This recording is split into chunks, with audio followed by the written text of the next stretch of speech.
Boa noite a você que acompanha a TV Canção Nova no Brasil, em tantas partes do mundo. Estamos de volta com o programa Além da Notícia, sempre com um tema importante e de atualidade para ajudá-lo na reflexão. A todas as famílias que nos acompanham agora também, sejam muito bem-vindas. Eu quero já trazer o tema de hoje que nós vamos abordar, é manifestações populares. Perplexa, a sociedade brasileira se depara novamente com as grandes manifestações populares que lembram as de junho de 2013. E agora se apresentam com grandes perguntas sem respostas, talvez até nós as encontraremos aqui hoje. Mais do que o preço das passagens, o inconformismo agora é com a corrupção, o tipo de política praticada e questionamentos a um governo que se elegeu com um discurso e assumiu com uma outra prática. Dilma teria sido o gatilho que disparou a revolta popular, ou como dizem os governistas, é a não aceitação da derrota das eleições. Será que o governo e a classe política estão entendendo o que querem as urnas? Nós vamos aqui mergulhar neste universo todo, conversando com Antônio Flávio Testa, cientista político da UNB. Boa noite, Testa. Boa noite, Ronaldo. É um prazer estar aqui com você. Bom ver o seu retorno aqui ao nosso programa. E recebo pela primeira vez Débora Messenberg, socióloga, doutora em Sociologia pela Universidade de São Paulo e atualmente é professora adjunta da UNB, com experiência na área de Sociologia Política, atuando especialmente nos temas de democracia, Congresso Nacional Brasileiro, cultura política e elite parlamentar. Vai ser muito bom esse diálogo aqui entre vocês, viu, gente? Bem-vindo, obrigado, Débora. Obrigado pelo convite. Bem, eu já deixo os dois aqui livres para a gente já primeiro fazer uma apresentação sobre este tema. Testa, por favor. Bom, primeiro cumprimentar a minha colega, professora. É um prazer enorme estar aqui no programa do Ronaldo mais uma vez. E esse tema é um tema realmente importante, Ronaldo. Se você olhar, fizemos uma leitura panorâmica nos últimos anos em nível internacional, você vê que há uma movimentação muito grande da sociedade contra os regimes totalitários, contra a corrupção, contra a violência. Aí a violência ela é generalizada, que vai desde violência de gênero até os excluídos dos processos de participação. Mesmo nas sociedades mais avançadas, nós estamos verificando esse tipo de movimento, né, que vai mais recentemente, desde a Primavera Árabe até aqui no Brasil, o movimento que deflagrou esse processo todo, que foi o da Copa das Confederações. Apesar de que, qualitativamente, as manifestações de hoje têm outro viés, né? Naquele momento, você tinha uma insatisfação generalizada, principalmente contra a qualidade dos serviços públicos, né? Então, as pesquisas que foram feitas logo após aquela primeira manifestação mostraram com muita clareza isso, principalmente as pesquisas feitas pelo Data Popular. Agora não, agora o movimento tem um viés político, né? Tem uma conotação política, sob alguns aspectos está ligado àquele, entre aspas, o terceiro turno das eleições. Há uma indução partidária realmente em torno disso, de desacreditar determinadas ações do governo, e o governo cometeu inúmeros equívocos e continua cometendo equívocos, que estão fomentando a oposição, que agora sabe que há uma possibilidade muito grande de você mobilizar a sociedade instantaneamente. Nós já temos mais movimentos marcados para o dia 12 de abril, para o dia 21 de abril, né, e 2 no mês, com datas importantes. Vamos aguardar para ver o desdobramento desse processo. Débora. Bem, agradeço então o convite e é um prazer também estar aqui com o professor Testa. Bem, eu acredito também que é uma movimentação, uma mobilização popular que não é só restrita ao Brasil. Eu acho que essa insatisfação com as instituições formais da política está no mundo de uma maneira geral, né? Então, nós vimos a Primavera Árabe, o Occupy, os indignados da Espanha e, de uma forma comum, eles têm essa não identificação com as estruturas formais da política. Eu acho que a política, hoje, no mundo contemporâneo, ela precisa ser reinventada. Então, acho que as estruturas formais elas precisam ser reatualizadas ou atualizadas, né, no sentido de que se adequarem às necessidades de uma demanda cada vez mais instantânea da população. As pessoas não mais se identificam com uma vida no sentido de entrar na militância de um partido de longo prazo, ou mesmo num sindicato, ou mesmo de dar continuidade a um movimento específico, né, um movimento social organizado. Então, eu vejo assim, novas formas de democracia direta precisam ser construídas, de consulta popular. Então, a política, de uma forma geral, ela precisa criar novos canais, né, de, enfim, mobilização e as instituições, novas formas de acesso e de diálogo com a sociedade. Então, em relação ao Brasil particularmente, o Testa colocou, eu acho que 2013 teve uma conotação diferenciada das manifestações de agora de 2015. Né? Já saíram algumas pesquisas, mostraram primeiro o perfil dos manifestantes é diferenciado e também as demandas prioritárias são outras. Né? No caso de 2013, era uma população particularmente jovem, né? Mais de 40% tinha abaixo de 25 anos, e essas manifestações, pelo menos em São Paulo, que foram levantados dados, eram 45% acima de 45 anos. Então, também já tem um perfil da população que está participando ativamente e os motivos, né, que detonaram essas manifestações, pelo menos na opinião dos atores políticos. Né? No caso de 2013, como o Testa também já ressaltou, havia uma insatisfação clara com os serviços públicos e também alimentada por denúncias de altos gastos, né, que estavam sendo feitas para a Copa do Mundo de 2014. E, em relação a 2015, acho que tem ainda a continuidade dessa insatisfação com aquilo que se define amplamente como corrupção, mas há também, e aí eu não consigo não ver também uma lógica de uma insatisfação de um país polarizado pelas eleições de 2014. Então há um viés, de fato, que ainda vem sendo bastante esquentado pela mídia de uma forma mais ampla, né? Aquela que tem uma inserção muito grande na sociedade, ou seja, de requentar um debate pós-eleitoral. Então, eu acho que a gente vive, de fato, e, obviamente, o PT, enfim, tem a sua responsabilidade, a presidente Dilma também, no sentido de ter assumido um governo ainda não claramente quais são as propostas no sentido daqueles que a reelegeram, né? Então, eu acho também que há uma situação de insatisfação dos dois lados, tanto de boa parcela daqueles que votaram na presidenta, quanto também, e, obviamente, aqueles que perderam as eleições, né? Tudo bem, eu fecho com vocês aqui já nessa apresentação também. Gostei muito. Bom, eu só queria analisar agora o perfil do nosso povo brasileiro. A gente, como a senhora citou, a gente vê que, e os Testa também, mundo afora, nesses últimos anos, as manifestações elas foram sinônimo de grandes mudanças. Algumas para pior, inclusive. Né? E aqui no Brasil, a gente, de 2013 para cá, viu esse fenômeno também chegar com uma enormidade jamais vista. Todavia, a nossa história é uma história que conta o quê sobre manifestações populares? O que vocês podem recordar aí do nosso passado? Veja, eu acho que o brasileiro continua sendo, sempre foi um povo extremamente emocional. Nós temos pesquisas interessantes feitas, eu me lembro muito bem, na época do censo de 2000, pelo professor Pedro Deme, em 1990, depois de 2000, que resultaram em livros, Cidadania Pequena e Cidadania Menor. E lá ele mostrava que o brasileiro era um povo extremamente fácil de se mobilizar, mas muito mais fácil de se desmobilizar também. O grande exemplo foi o apagão. Quando veio aquela primeira crise, a população atendeu o chamamento do governo e logo depois o Brasil passou a consumir menos energia elétrica, né? E isso teve um impacto enorme nas operadoras, nas empresas que passaram a diminuir a sua arrecadação, e o governo, para compensar, aumentou os impostos que a gente paga até hoje em torno disso aí. Então, veja, os movimentos são os mais variados. Eu acho que o brasileiro ele é muito expansivo, solidário nesse aspecto, mas ele não se mantém.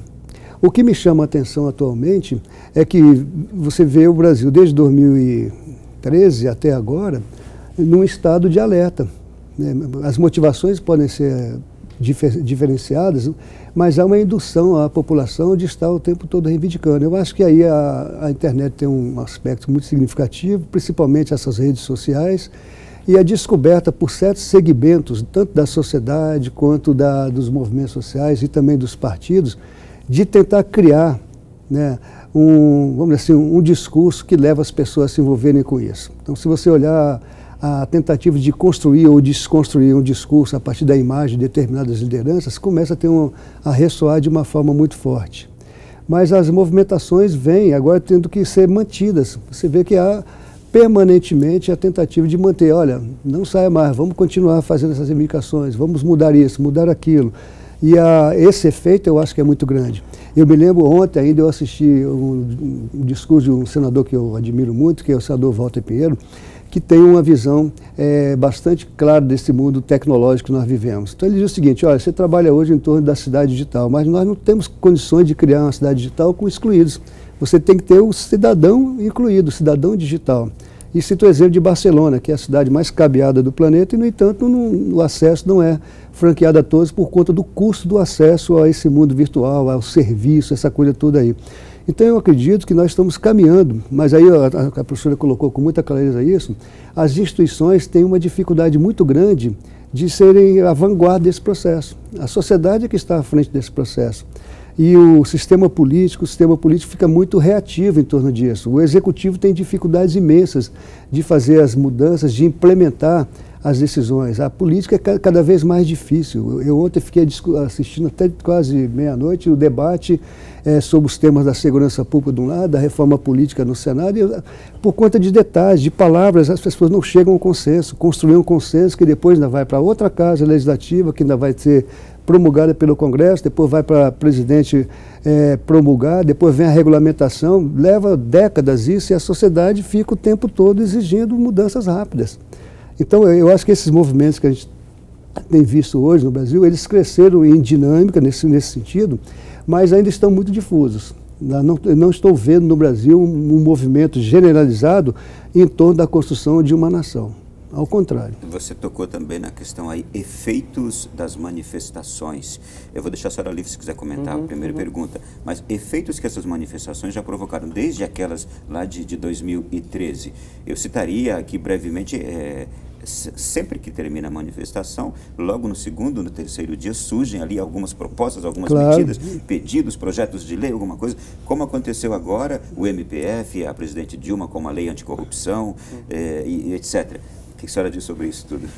Não, enfim, eu acho que em relação à sua pergunta inicial sobre um perfil mais ativo, né, do brasileiro ou não, eu acho que a gente tem que lembrar que nós passamos 21 anos de ditadura militar. Então, esse é um momento que desmobiliza qualquer sociedade e nós estamos ainda com algumas gerações aprendendo, né, a participar de forma livre da política. E que reprimiu e traumatizou quem tentou se manifestar. Né? Exatamente. Então, nós não temos um aprendizado ainda com, enfim, tantos anos assim, para que a gente possa pensar em gerações mais mobilizadas, né, e no sentido de uma política mais institucionalizada. E eu até diria para a senhora, acho que a gente carrega um medo no subconsciente, porque aquela época, parece que ela transportou também até para os dias de hoje este medo. O aprender, né? Enfim, como? E aí eu vejo esse sentido dessas manifestações com uma imensa energia, né? Eu acho que esse sentimento de indignação é presente, e aí concordo, em vários estratos sociais, não, quer dizer, não passa necessariamente por uma clivagem de classe, nem de sexo, nem de etnia. Enfim, toda a sociedade tem essa indignação, mas vejo simultaneamente uma enorme dificuldade de canalizar essa insatisfação para uma proposta concreta. Então você ressaltou, inclusive, que aí o governo é pressionado, aí lança uma proposta, mas a própria sociedade não sabe exatamente a qual projeto efetivamente aderir. Né? Então há uma explosão de uma insatisfação, mas não há caminhos claros. Eu acho que isso tem um problema de lideranças, né, que não estão claramente identificadas. Acho que tanto a oposição quanto o governo não estão com uma proposta clara de quais são os projetos, né, que lhes interessam diretamente sobre reforma política, ou mesmo, para meu ver, a reforma tributária também é uma reforma tão importante quanto a reforma política no país, mas esses projetos não estão claros para a sociedade e não são discutidos pela sociedade. Agora, eu vejo uma questão complexa também, é que no Brasil, não só no Brasil, mas também no mundo ocidental de uma forma geral, com algumas exceções, não há uma educação cívica. As pessoas não aprendem a pensar a política de uma forma como parte do seu cotidiano desde criança.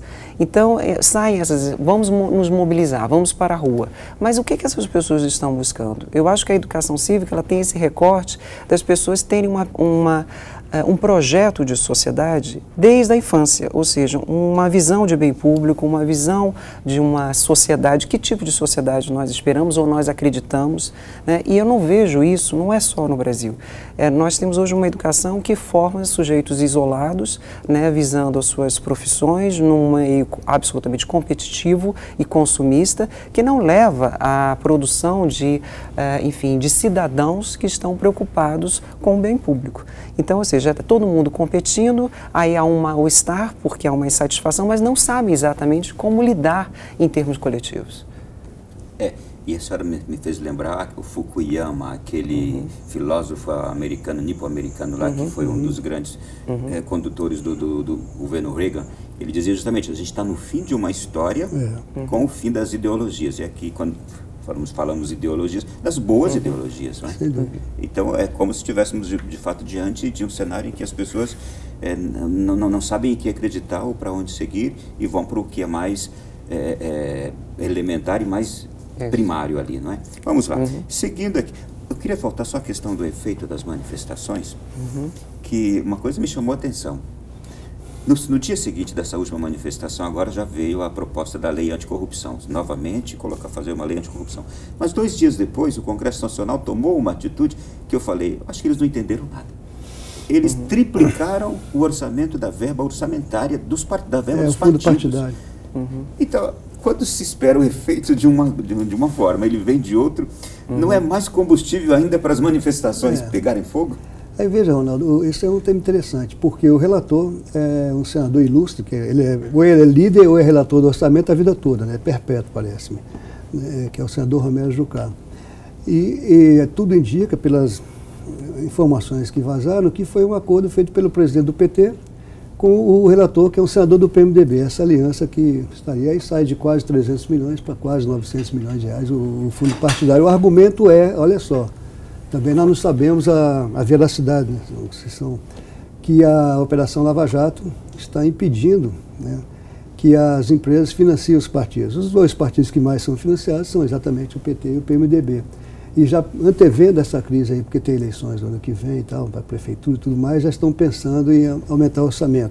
Com essa crise também demoraram muito a votar o orçamento, dificultou muito o repasse dos fundos partidários que financiam os militantes profissionais dos partidos, essa coisa toda aí.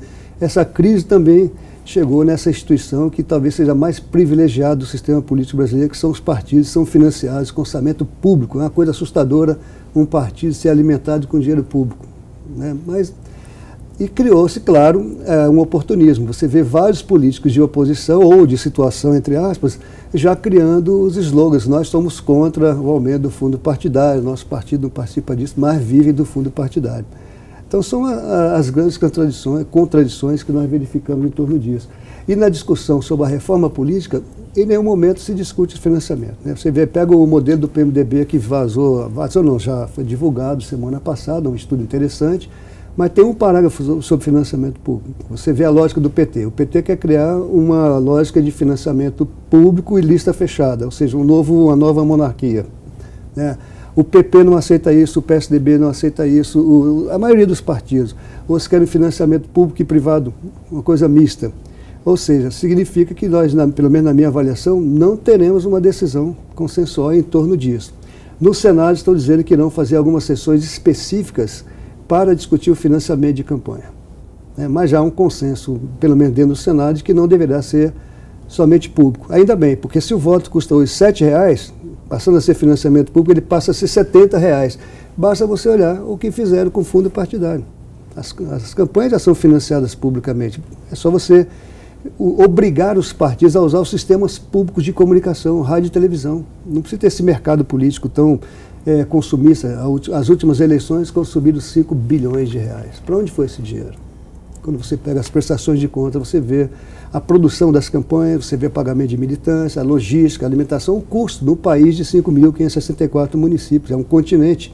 É caríssimo, realmente, uma campanha espetacular, como se faz no Brasil. Não tem debate, não há programa de governo, e você vê os marqueteiros decidindo a lógica da pátria educadora. Cadê a pátria educadora, que já está criando um movimento de contestação sério em torno disso, e dizendo o seguinte: olha, a presidente propõe alguma proposta que não tem viabilidade. Você vê que ela, ao ganhar a eleição, ela assume o discurso econômico da oposição.